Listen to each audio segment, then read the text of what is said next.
Gracias. Para dar paso a la siguiente charla, voy a presentar a nuestro ponente, el doctor Jorge Manso Denes. Él es originario de Unión Hidalgo, Oaxaca, donde nació el 24 de agosto del 63. Recibió su grado de licenciatura en biología por la Universidad Veracruzana en Jalapa. Obtuvo el grado de maestría en biología de la reproducción de la Universidad Autónoma de Tlaxcala. Obtuvo el grado de doctor en Ciencias Fisiológicas de la Universidad Nacional Autónoma de México. A la fecha es investigador titular C de tiempo completo, adscrito al Instituto de Investigaciones Cerebrales de la Universidad Veracruzana, del que fue promotor para su creación y primer director.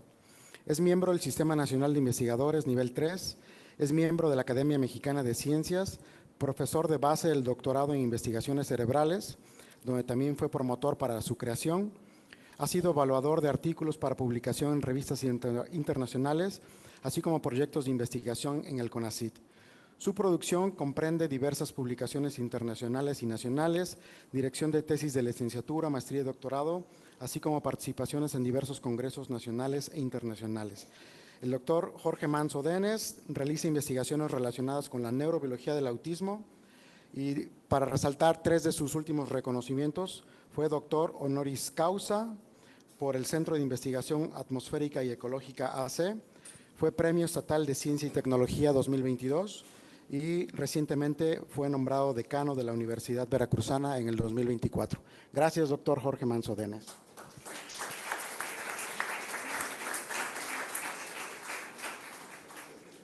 Muchas gracias. Gracias a todos por su asistencia, porque todavía, con todo el cansancio del día, aquí seguimos. ¿Sí? Fíjense que pues esta presentación es, si se dan cuenta en el programa, pues es la única que no va a hablar de sujetos neurotípicos. Cuando el doctor Genaro Coria me invitó aquí a este simposio, bueno, yo acepté con mucho gusto, por supuesto, para hablar del cerebro sexual, conducta sexual, en el grupo que yo trabajo, que es el autismo. Y básicamente, de manera comparativa, pues prácticamente no hay nada. Entonces ya terminé y muchas gracias. Pero esto da pie a que les explique un poco por qué lo del título de esta charla, ¿sí? Abriendo caminos, porque efectivamente lo que yo creo que tenemos que hacer, si todo lo que hemos estado viendo a lo largo del día sobre la conducta sexual, el cerebro sexual, es complicado, tenemos que abrir el camino. Es complicado para sujetos neurotípicos, tenemos que abrir el camino para otros tipos de sujetos, en este caso, el que a mí me interesa de manera particular como investigación, de sujetos con autismo. Entonces, el subtítulo, que es Develando la Sexualidad, vamos a tratar de disecar un poco qué es lo poco que se sabe sobre la sexualidad en el autismo. Si me dan la siguiente, por favor, yo se las voy a pedir. Primero, yo creo que tenemos que ponernos en contexto, entre todos, sobre qué es el autismo, ¿sí? Y el autismo, cuando nosotros hablamos de autismo, estamos hablando del reconocimiento de patrones de conducta. Básicamente de eso, de patrones de conducta. Y esos patrones de conducta, en los criterios de diagnóstico, ¿sí? Tenemos, de acuerdo al DSM-5, publicado en el 2013, que estos alteraciones conductuales están en dos grandes dominios, ¿sí? Las deficiencias de comunicación social e interacción social y los intereses y conductas restrictivas y repetitivas. Son los dos grandes dominios del autismo. Cuando nosotros empezamos a ver estos dominios del autismo en un sujeto que va a desarrollar esta condición, ¿sí?, la empezamos a ver entre los 2 y 3 años de edad. Estoy hablando de humanos, ¿sí? Es un trastorno del neurodesarrollo, de desarrollo temprano, ¿sí? Esto es, estas manifestaciones conductuales empiezan a expresarse en los niños que tienen esta condición entre los 2 y los 3 años de edad, muy pequeños. En este dominio de deficiencias de comunicación social e interacción social, bueno, vienen todos estos subdivisiones, ¿no?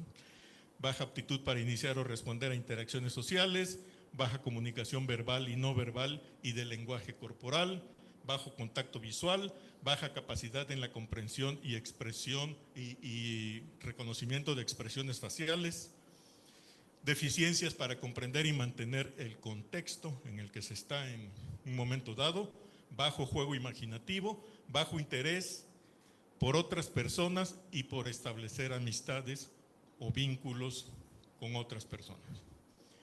Y en el dominio de intereses y conductas restrictivas y repetidas están las repeticiones en la expresión verbal, el uso de objetos o movimientos, la monotonía en la actividad diaria, esto es, inflexibilidad de rutinas y pensamiento rígido, apego por objetos, intereses circunscritos, hiper o hiporreactividad a estímulos sensoriales, indiferencia hacia el dolor o la temperatura y el interés visual por las luces. Cuando nosotros vemos estas diferentes manifestaciones conductuales, entonces nos estamos adentrando al criterio de diagnóstico del autismo, más otras cosas que ya no vamos a platicar ahorita. Y todo esto nos permite identificar 3 niveles de autismo. El grado 1 necesita ayuda leve, el grado 2 necesita ayuda notable, o el grado 3 necesita ayuda muy notable. Entonces, digamos que tenemos estas 3 características del autismo. La siguiente, por favor. Ahora, esto viene acompañado de varias comorbilidades que no vamos a hablar ahorita, pero los sujetos con autismo pueden tener ansiedad. El 40-84% de estos sujetos con autismo tienen ansiedad, déficit de atención e hiperactividad, alteraciones en el sueño, alteraciones gastrointestinales, epilepsia o conductas obsesivas compulsivas, más o menos en esa proporción que tiene. Pero ahora hay unos hechos que yo quisiera resumir aquí con ustedes del autismo. Decía yo que es un trastorno del desarrollo. Cuando se empezó a estudiar y se analizó todo, pues es un trastorno del neurodesarrollo, porque es un trastorno del desarrollo cerebral. Ahí radica, algo está pasando en el desarrollo de ese cerebro que les lleva a manifestar estas conductas.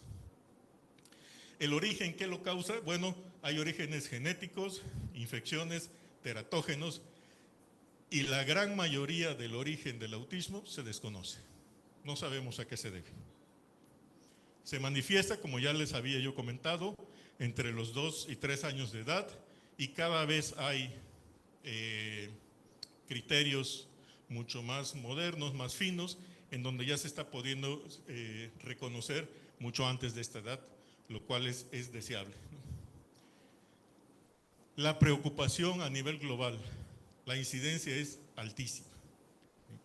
1 en cada 59 niños, y esto es un dato del CDC de los Estados Unidos, aunque en Europa tienen un número similar. Aquí en México no tenemos desafortunadamente una estadística de población. A mi experiencia personal, yo les podría decir con los niños que he trabajado aquí en el estado de Veracruz, que estamos más o menos por ese, pero no hay una estadística formal, que aquí la debería de hacer el INEGI, que es nuestro Instituto de Estadística Informática. En cuanto al género, sí hay una diferencia, ¿sí?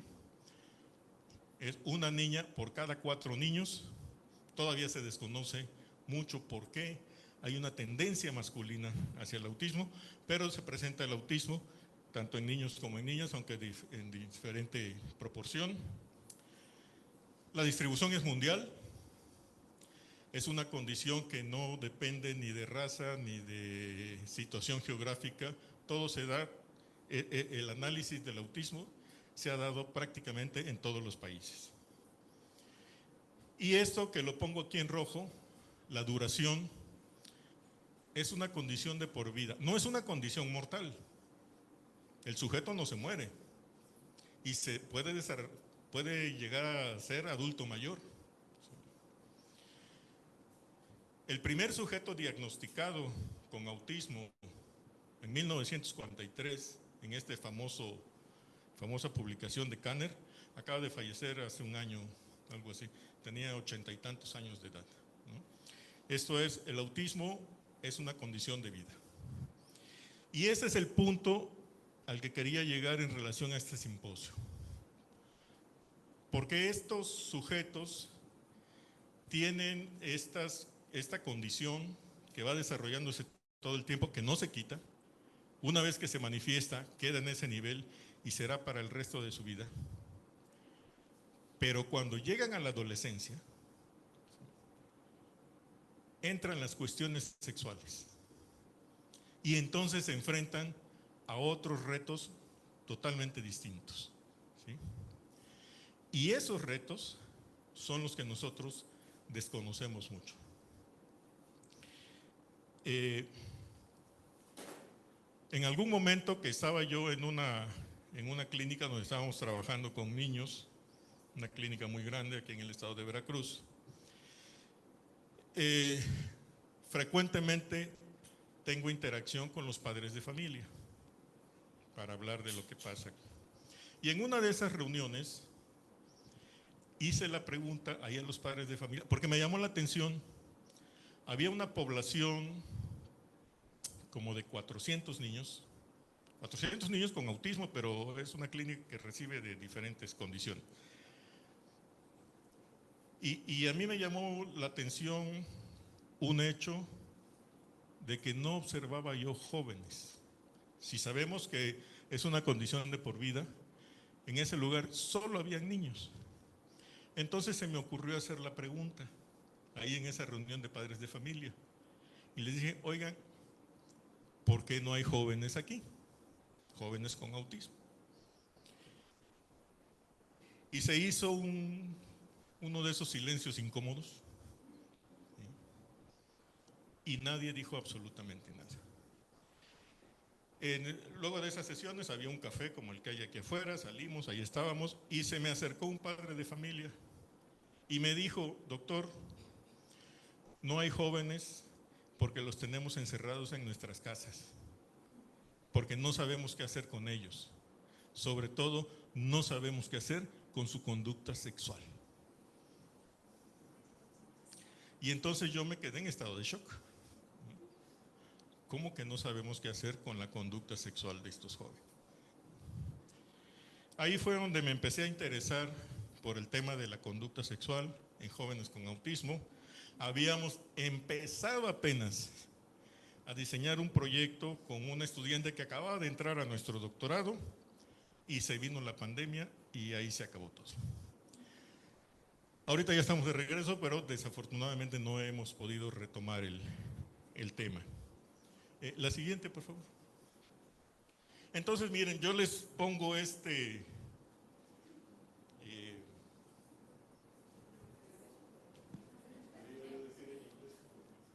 rompecabezas. Yo voy a decir este rompecabezas.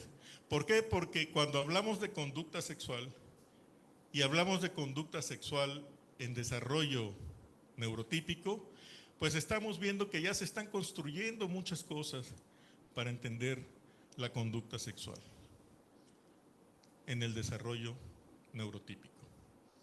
Pero cuando empezamos a hablar de la conducta sexual en el autismo, tenemos piezas regadas por todos lados.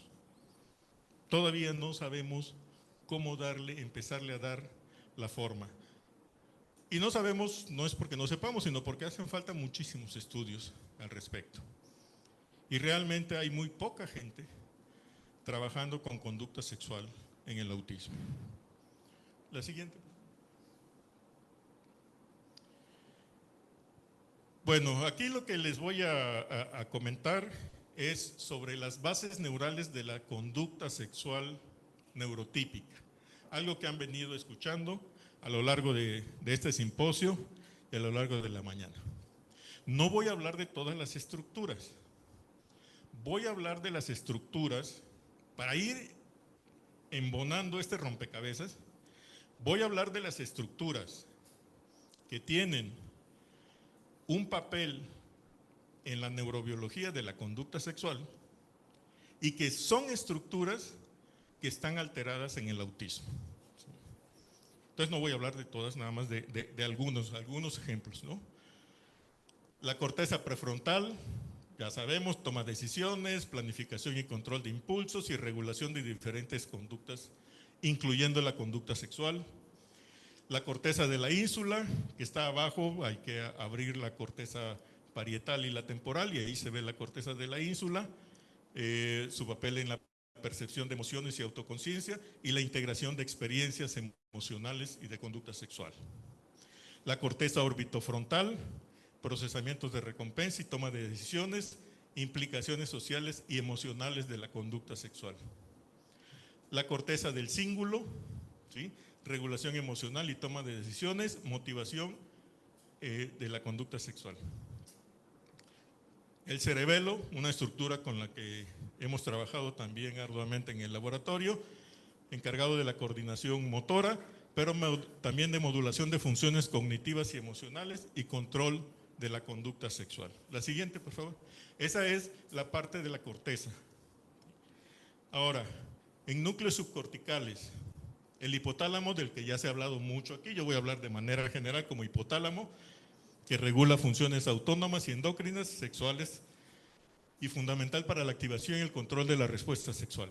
El septum, ¿sí?, modulación de respuestas emocionales, regula la reproducción y regula la conducta sexual. Y la amígdala, regulación de las emociones, comportamiento social y respuesta a estímulos sexuales y emocionales. Entonces les hablo de la corteza y de algunos núcleos subcorticales. La siguiente, por favor. Y todas ellas, todas estas, están modificadas en el autismo. Ok. Entonces, si yo les preguntara a ustedes en el armado de este rompecabezas, si estas áreas están alteradas en el autismo, ¿sí?, y estas áreas participan en el control de la conducta sexual, ¿podríamos esperar entonces que la conducta sexual autista esté modificada? Pues la respuesta es que sí, ¿no? Y eso parecería que sí, pero en ciencia, mientras no lo hagamos, pues no, es una hipótesis, ¿no? La siguiente, por ejemplo, ahora les voy a dar qué pasa en cada una de esas estructuras en el autismo. La corteza frontal tiene un exceso en el número de neuronas. Hay más neuronas en la corteza frontal autista que en comparación con la corteza frontal neurotípica. Por supuesto que este incremento en el número de neuronas nos va a dar un funcionamiento alterado, ¿sí? Ya hablaban de la microglía en algunas de las charlas que me antecedieron, y bueno, la microglía, ustedes saben que está alrededor de las neuronas, pero hay un espacio entre ellas. En esta región, el espacio que hay entre la microglía y las neuronas está reducido.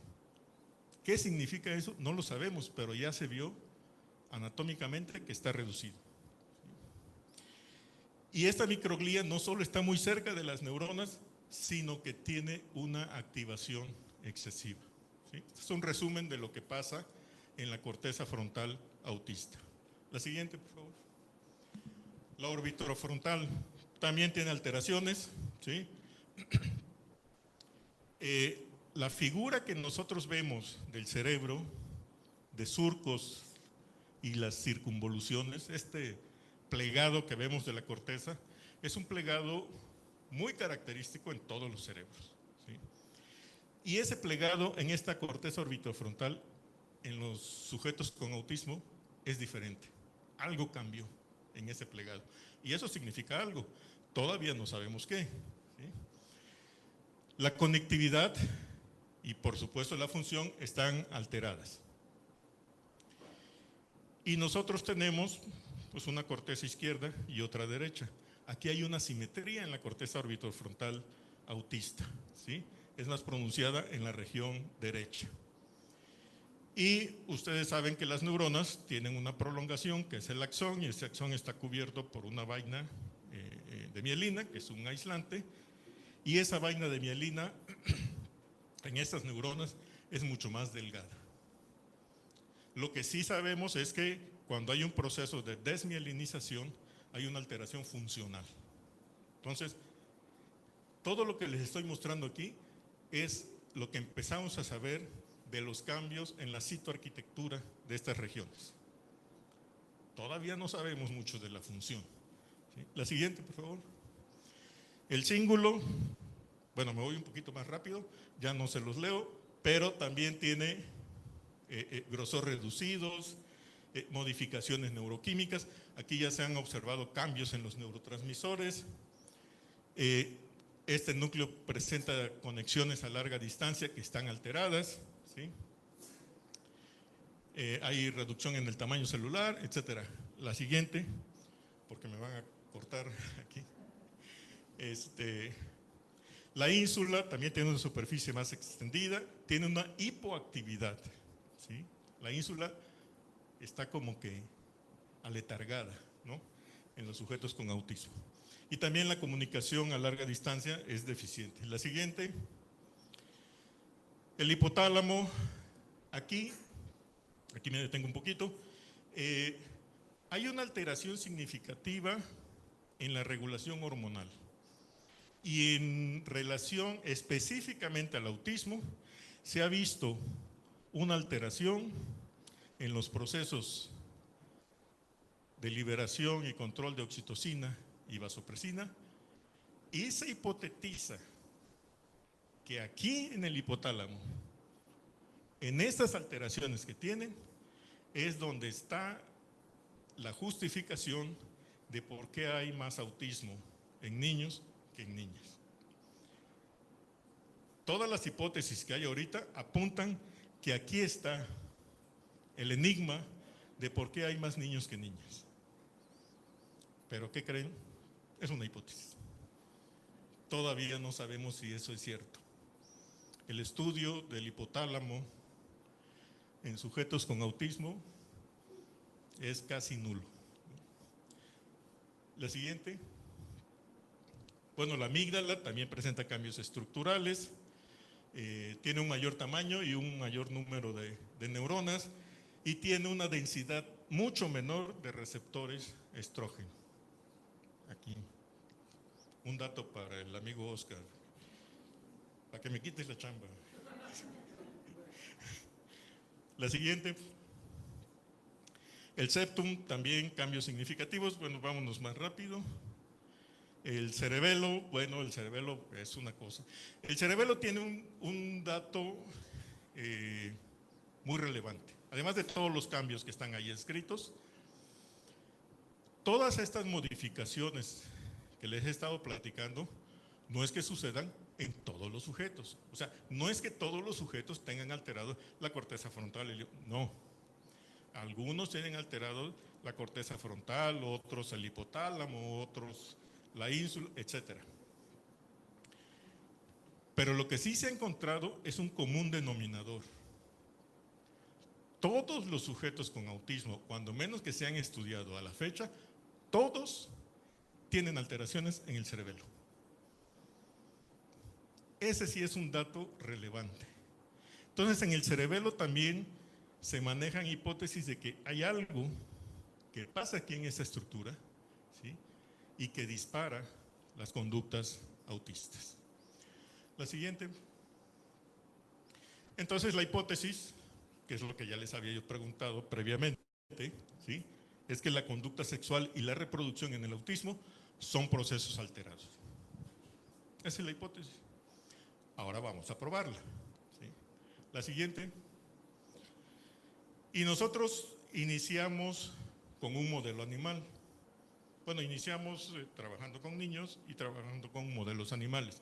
Y empezamos con un modelo animal, la rata, ¿sí? Y empezamos con la conducta sexual, permítanme tantito.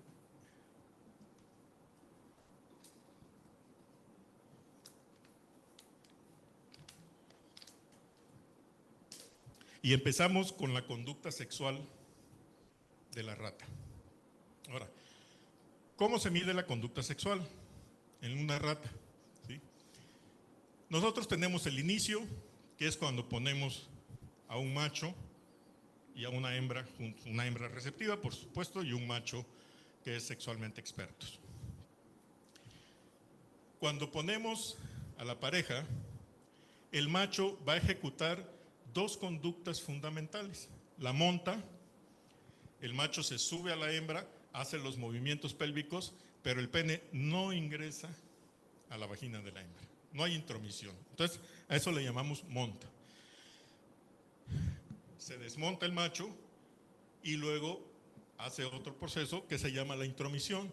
La intromisión es lo mismo, nada más que en la intromisión el pene sí se introduce en la vagina de la hembra. Estas montas y estas intromisiones duran aproximadamente medio segundo. Es rapidísimo. El macho sube y se baja, sube y se baja, ¿sí? Y así lo va haciendo de manera repetida, ¿sí? Que qué desperdicio.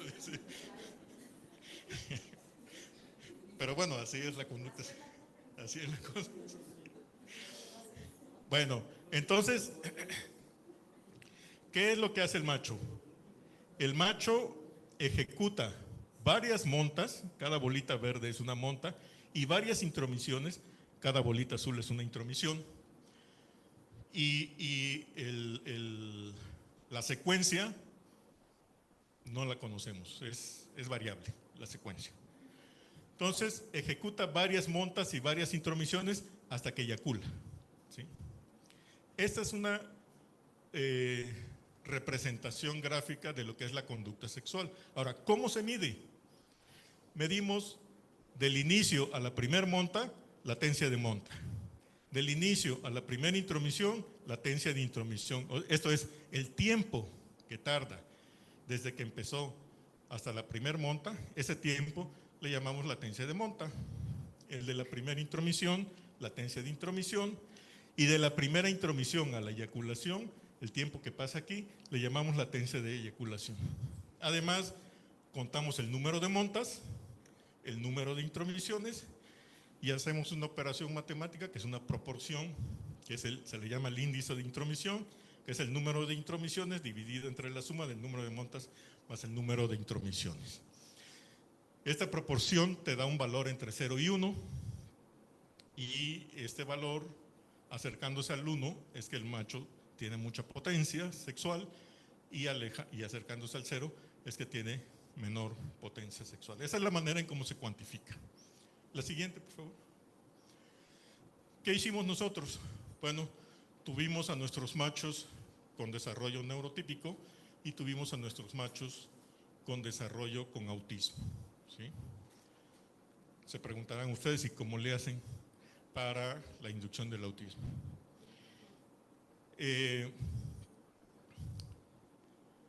Este fue un dato que fue al revés.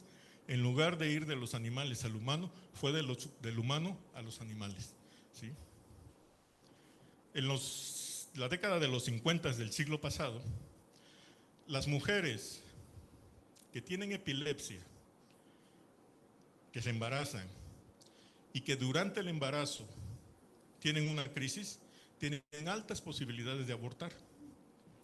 Entonces, en aquel entonces se descubrió el valproato o ácido valproico, ¿sí?, como un antiepiléptico efectivo. Entonces, en aquel entonces los médicos dijeron, Si le damos valproato a las mujeres epilépticas que están embarazadas, no van a tener crisis y van a tener a su bebé. Y se hizo. Y tuvieron éxito. No hubo crisis, tuvieron al bebé, pero muchos de ellos, la gran mayoría, desarrollaron autismo. Entonces dijeron, bueno, algo está pasando aquí, ¿sí? Se dejó de hacer eso. Pero ese modelo se pasó a la rata. Entonces, ya ahorita se hicieron ya muchos experimentos. La doctora Patricia Rodríguez, que desafortunadamente falleció hace unos 3, 4 años, ella hizo muchos experimentos y llegó a la siguiente conclusión. El embarazo en la rata dura 21 días. Si en el día 12.5 del embarazo le inyectamos a esa hembra embarazada valproato, sus crías van a desarrollar conductas autistas. Y ese es el modelo más utilizado en todo el mundo para estudiar la neurobiología del autismo, utilizando a la rata como un modelo animal. Y eso fue lo que nosotros hicimos aquí en el laboratorio. Tuvimos a nuestras ratas tratadas con valproato, a las crías, esas crías las dejamos crecer hasta el estado adulto y entonces comparamos, ¿sí? Entonces comparamos la ejecución de la conducta sexual. Entonces aquí vemos la latencia de montas, estos son los controles y estos son los valproicos. Bueno, estadísticamente hay una elevación en la latencia de montas. Ojo, no vimos que se cancelara o que se bloqueara la ejecución de la conducta sexual, se seguía ejecutando, ¿sí? Sin embargo, con una mayor latencia de montas, una mayor latencia de intromisión, un mayor número de montas, ¿sí? Y el índice de intromisión muy bajo. Lo que les decía yo, que era esta operación matemática que nos decía de la potencia sexual, sale una potencia sexual baja. La siguiente, por favor. Entonces vemos que sí está alterada la conducta sexual. Recientemente salió otro modelo animal, el pez cebra, ¿sí? Que el pez cebra está saliendo como un modelo animal efectivo para muchos estudios de enfermedades relacionadas con el humano. Y el pez cebra, bueno, tiene su conducta sexual, que la describimos en el laboratorio. Nos basamos en los 3 grandes grupos propuestos por aquí por el doctor Jim Faust: conductas apetitivas, preconsumatorias y consumatorias. La hembra tiene sus conductas, el macho tiene sus conductas. También podemos inducir conductas autistas. La hembra libera sus huevos al agua, el macho sus gametos al agua, la fertilización está en el agua. Si nosotros tomamos esos huevos y esos huevos les ponemos durante 48 horas el ácido valproico, los peces nacen y ejecutan conductas autistas. La siguiente, por favor. Y aquí vemos algo muy interesante. Fíjense, la conducta de las hembras casi no cambia. La conducta de los machos sí tiene un cambio significativo. La siguiente, ¿sí? En este tipo de conductas, la de los machos es también significativo. La siguiente. Y lo que sí vimos alterado en las hembras fue que la liberación de los huevos está alterada, ¿sí? Tiene una liberación de huevos muy baja, ¿sí? Este fue un trabajo de Xiomara Velázquez Landa, una de mis estudiantes de doctorado. Y luego, si me dan la siguiente, otra estudiante, Itzel Miranda Patiño, estos datos todavía no están publicados. Ella se fue a ver la oviposición, que ya habíamos visto con Xiomara, que está reducida, ¿sí? Pero lo que Itzel hizo es ver cuál es la viabilidad de esos huevos, ¿sí? Entonces, cuando nosotros vemos la curva normal, que es la curva biológica en la reproducción de una especie, ¿sí? Se liberan esta cantidad de huevos, 350 y 200 huevos, ¿sí? Estos son los días, aquí están los huevos fertilizados, hasta los 90 días, los 90 días ya son adultos jóvenes, ¿sí? Y de manera natural, es la línea negra, más o menos entre 40 y 50 peces de estos huevos fertilizados llegan a estado adulto. ¿Sí? Y cuando nosotros vemos los peces desarrollados de los huevos que provienen de una hembra con autismo inducido, hay una muerte prácticamente del 100%. ¿Sí? No son viables estos huevos. ¿Sí? A pesar de que se fertilizan y empiezan a desarrollarse y sale el alevín y empiezan a nadar, la mortalidad es prácticamente total. ¿Todavía tengo tiempo? 12 minutos, ok. Ahora, eso es en cuanto a lo que nosotros hemos hecho con modelos animales. En humanos, les digo, bueno, ya no alcanzamos a hacer nada, pero hay estos datos que están dispersos en la literatura, ¿no? ¿Qué pasa en las mujeres?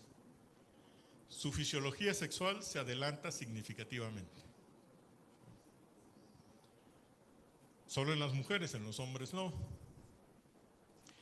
El interés por el nivel de interés sexual es similar a los neurotípicos. Sí desarrollan esta tendencia de la conducta sexual, ¿sí? Hay algunas diferencias. Las mujeres presentan mayor ansiedad sexual y mayores relaciones afectivas, y los hombres exhiben mayores niveles de deseo sexual y presentan muy alta actividad de masturbación. Y en adultos con autismo, la masturbación es la conducta sexual más frecuente. Si tienen pareja, a esto le sigue el tomado de las manos y los besos, ¿sí? En raras ocasiones intentan relaciones sexuales completas. Aunque la masturbación es predominante, existe un espectro de comportamientos sexuales de los que se sabe prácticamente nada, ¿sí? ¿Qué es lo que pasa con esos comportamientos? Ya vimos en la descripción del autismo que el contexto no se les da mucho desde niños, y en adultos tienen dificultades para comprender conceptos relacionados con la salud sexual, el embarazo y conductas de riesgo. Y eso los hace vulnerables a convertirse en víctimas de abuso sexual.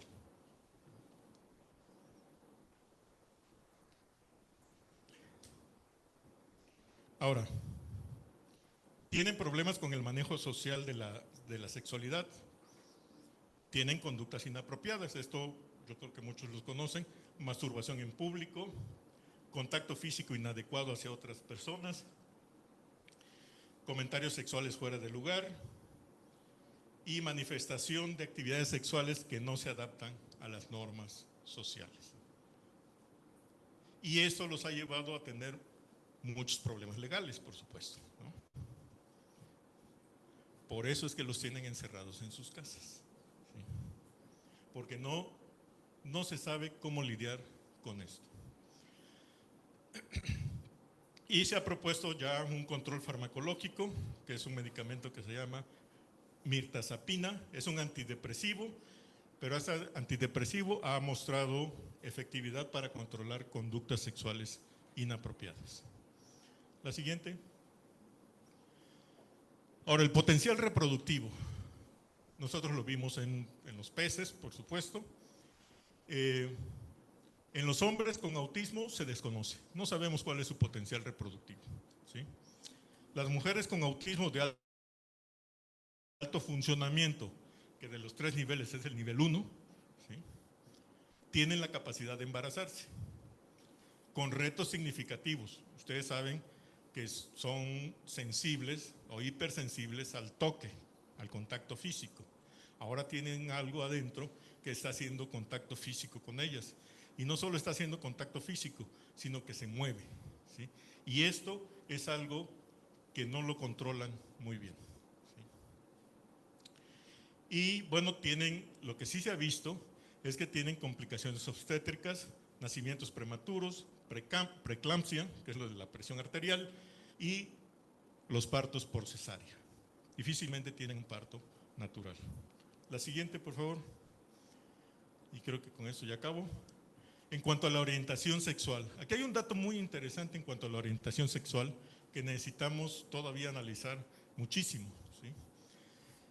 El 30% se identifica como heterosexual y el 70% se identifica como homosexual, bisexual o asexual. Cuando en la población neurotípica estas proporciones son inversas, ¿no? El 70% de los neurotípicos se identifican como heterosexuales, ¿sí? Aquí la proporción es inversa. ¿Cuál es la explicación de por qué hay una mayor tendencia a la homosexualidad, bisexualidad o asexualidad? No lo sabemos, ¿sí? Los hombres con autismo se identifican más como bisexuales y las mujeres se identifican más como homosexuales. Y la homosexualidad en las mujeres tiende a la bisexualidad a medida que avanzan en la edad. ¿A qué se debe este cambio? Tampoco se sabe. Muchas cosas que hay que estudiar, ahí se les queda para que el que les interese, hay mucho material. Y las mujeres, aunque tienen este rechazo al contacto físico, las mujeres son las que tienen mayor tendencia a involucrarse físicamente en actividades sexuales. Aproximadamente el 50% de esta población con autismo tiene relaciones afectivas. Es mucho menor en comparación con los neurotípicos. Y de este 50%, el 74% expresa una satisfacción de su vida en pareja y tienen relaciones muy estables, ¿sí? Esa es otra característica.